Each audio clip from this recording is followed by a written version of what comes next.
रात का सन्नाटा चारों ओर फैला हुआ था। ट्रक हाईवे पूरा सुनसान था। चारों ओर ठंड से हाड़ कपा देने वाली ठंड चल रही थी। हाईवे के चारों ओर घना जंगल था। उसी हाईवे पर एक मर्सिडीज दौड़ रही थी। उसमें 3 लोग सवार थे, राहुल, निधि और उनकी 10 साल की बेटी तानिया। राहुल अपने दोस्त सैफ के घर ईद की पार्टी में शामिल होने के लिए गया था और पार्टी करके घर लौट रहा था।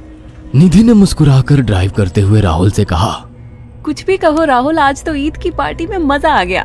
हाँ, मेरा दोस्त बहुत ही बिंदास और हंसी मजाक करने वाला व्यक्ति है। मैंने देखा उसके घर पर शहर की एक से एक बड़ी हस्ती थी, मगर फिर भी वो उन सबको इग्नोर करके हमें इम्पोर्टेंस दे रहा था।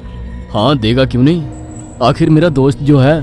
सच में राहुल, अमेरिका से इंडिया लौटकर बहुत अच्छा फील हो रहा है। वैसे तुम्हारा दोस्त सचिन अभी तक नहीं आया अमेरिका से?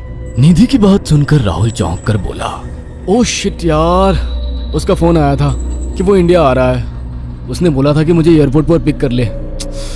निधि बहुत नाराज होगा वो। कोई बात नहीं, उससे बोल देना कि तुम्हें बिल्कुल याद नहीं रहा और फिर तुम्हें सैफ की इनवाइट की हुई ईद पार्टी में भी तो शामिल होना था। निधि ने इतना बोला ही था कि उसकी बेटी तानिया ने अपनी माँ की ओर देखकर कहा, मुझे भूख लगी है माँ, और प्यास भी। तानिया की बात पर निधि ने बुरा सा मुंह बनाकर उसकी ओर देखकर कहा, पार्टी में तो इतना खाया था तुमने, फिर भी भूख लगी है। निधि की बात पर तानिया ने मासूम सा चेहरा बनाकर कहा, कोई बात नहीं मम्मी, मुझे पानी ही पिला दीजिए। कितनी बार बोला है मुझे मम्मी मत बोला करो। पानी अभी नहीं है, आगे जाकर कोई शॉप पड़ेगी तो बोतल खरीद के दे दूंगी। निधि की बात पर राहुल ने मुस्कुराकर कहा, छोटी बच्ची है निधि, इतना नाराज होना सही नहीं है। राहुल ने इतना कहा ही था कि अचानक एक काली परछाई राहुल की कार के सामने आकर खड़ी हो गई। राहुल के पैर अचानक ब्रेक पर पड़ गए। गाड़ी तेज रफ्तार में थी। ब्रेक अचानक लगने से पलटते पलटते बाल बाल बची थी। राहुल के चेहरे पर भयानक ठंडी में भी पसीने की बूंद टपकने लगी। वो दोनों कार से बाहर निकल आए। निधि ने डरते हुए कहा, आखिर कौन था ये?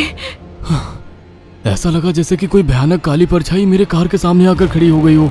वह दोनों काली रात के सन्नाटे में इधर उधर देखने लगे। तभी निधि को एक घने पेड़ के पास 2 चमकीली हुई आंखें दिखाई दी। उसकी आंखें बिल्कुल भेड़ियों की तरह लग रही थी। निधि ने चीखते हुए राहुल से कहा, राहुल देखो कौन है वो, जल्दी से गाड़ी में बैठो, मुझे बहुत डर लग रहा है। राहुल ने उस तरफ देखा तो उसके रोंगटे खड़े हो गए। वो दोनों गाड़ी के अंदर बैठने ही वाले थे कि अचानक एक अजीब सा चेहरा वाला भयानक सा आदमी बिजली की रफ्तार से उनके सामने आकर खड़ा हो गया। राहुल ने देखा कि उसका चेहरा बिल्कुल सड़ा हुआ था और उसकी आंखें भेड़िए की तरह चमक रही थी। उसके लंबे लंबे बाल उसके कंधे तक आ रहे थे और उसके दांत भेड़िए की तरह बाहर की ओर निकल रहे थे। हाथों की जगह नुकीले पंजे थे।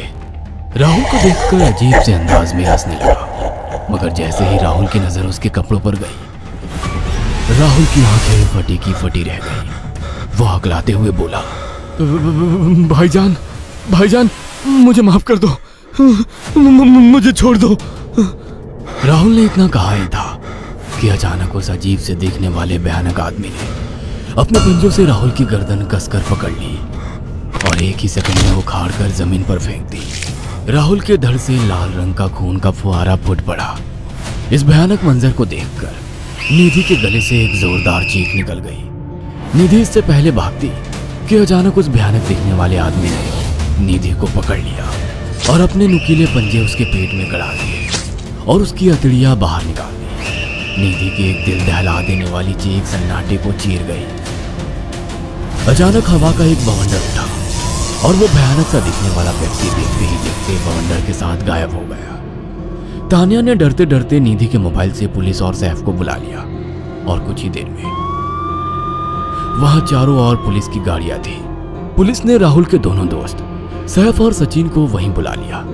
इंस्पेक्टर अर्जुन ने दोनों से कहा, मैंने ऐसी हत्याएं अपने करियर में कभी पहले नहीं देखी। ये काम तो ना किसी जानवर का लगता है, ना ही किसी इंसान का। सचिन कपकपाती हुई आवाज में बोला, आप कहना क्या चाहते हैं? कुछ कह नहीं सकता। जिस किसी ने भी इन दोनों को मारा है उससे एक बात तो साबित होती है कि वो इन दोनों से हद से ज्यादा नफरत करता था। अब सारी सच्चाई तो यह बच्ची ही बता सकती है। इतना बोलकर इंस्पेक्टर अर्जुन तानिया के पास चला गया, जो बेहद डरी हुई थी। तानिया ने आंखों देखी सारी घटना इंस्पेक्टर अर्जुन को बता दी। तानिया की बात सुनकर इंस्पेक्टर अर्जुन कंफ्यूज चेहरा लेकर मोबाइल पर किसी से बात करने लगे। सचिन इंस्पेक्टर के पास आ गया और सैफ भी डरता हुआ इंस्पेक्टर अर्जुन के पास आकर बोला, क्या हुआ इंस्पेक्टर? तानिया ने क्या बताया? उसने जो बताया वो काबिले यकीन नहीं है। उसकी बात पर किसी भी तरह से यकीन नहीं किया जा सकता। फिर भी कुछ तो बताया इंस्पेक्टर। हाँ, उस बच्ची के मुताबिक एक भूत ने निधि और राहुल को बड़ी बेदर्दी से मारा है। इंस्पेक्टर की बात सुनकर दोनों बुरी तरह से चौंक गए। क्या मतलब है इस बात का? बच्ची बेहद डरी हुई है। हम आगे की तफ्तीश जारी रखेंगे।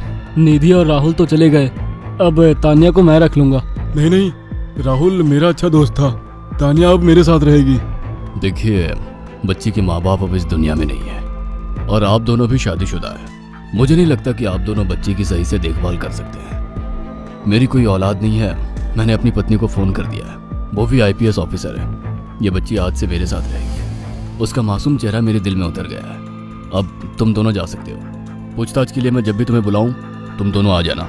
इंस्पेक्टर ने ये बात बोली ही थी कि अचानक वहां पर मौसम बदल गया। चारों ओर काली घटाएं छा गई और एक भयानक बवंडर उठा और देखते ही देखते सब पुलिस वालों के सामने वो भयानक चेहरे वाला आकार सबके सामने खड़ा हो गया। उसको देखकर सबके रोंगटे खड़े हो गए। देखते ही देखते उसने अपने भयानक पंजे सैफ की आंखों में डालकर उसकी आंखें निकाल ली। सैफ ने चीखते हुए वहीं दम तोड़ दिया। उस भयानक आदमी को देखकर सचिन उसके पैरों पर गिर गया। तुम तो भाईजान से कपड़े पहने हो। मैं समझ गया, तुम भाईजान हो। मुझे माफ कर दो भाईजान, मुझे यहाँ से जाने दो। मैंने कुछ नहीं किया था। वो भयानक चेहरे वाला गुर्राते हुए बोला, बता इन सबको कि ये सब इतनी भयानक मौत क्यों मरे। सचिन दौड़ता हुआ इंस्पेक्टर अर्जुन के पास गया और बोला, मैं जानता हूँ इसने इन तीनों को क्यों मारा। इसका नाम भाईजान था। जब ये जिंदा था ये किसी का भाई किसी की जान था। बहुत साल पहले ये हम सबका बहुत अच्छा गहरा दोस्त और बिजनेस पार्टनर था। ये सबकी बहुत मदद किया करता था। इसकी प्यारी सी बेटी थी तानिया, जो इस वक्त कार के अंदर बैठी हुई है। ये इसी की बेटी है। भाईजान अपने सारे पैसों से एक बहुत बड़ा हॉस्पिटल खोलना चाहता था जिससे गरीबों का मुफ्त इलाज किया जा सके, मगर हम तीनों इसके लिए तैयार नहीं थे।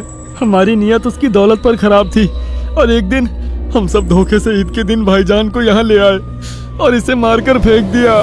तो फिर तुम सबने इसकी बेटी को क्यों जिंदा छोड़ दिया?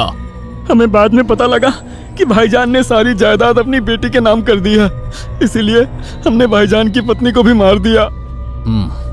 और तानिया का तुम 18 साल की उम्र पूरी करने का इंतजार कर रहे थे ताकि सारी जायदाद अपने नाम करा सको और बाद में उसे भी ठिकाने लगा सको। इसी के लिए तुम दोनों इस मासूम बच्ची को अपने साथ रखने की जिद कर रहे थे। जी, आपने बिल्कुल सही कहा। हम तानिया को भी इसी जगह लाकर मार देते। सचिन की बात सुनकर इंस्पेक्टर अर्जुन की आंखों में खून उतर आया। इंस्पेक्टर अर्जुन के कुछ कहने से पहले ही भाईजान बिजली की रफ्तार से इंस्पेक्टर अर्जुन की आंखों के सामने से सचिन को पकड़कर ले गया और उसके शरीर के टुकड़े टुकड़े कर दिए और हवा में उठे एक तेज बवंडर के साथ गायब हो गया। सारी घटना इंस्पेक्टर अर्जुन की आंखों के सामने हुई थी।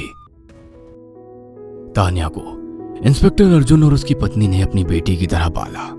अगर आपको हमारी ये कहानी पसंद आई हो तो इसे लाइक और शेयर करना ना भूलें। साथ ही ऐसी और नई कहानियों के अपडेट्स पाने के लिए हमारे चैनल अक्षु टीवी को जरूर सब्सक्राइब करें।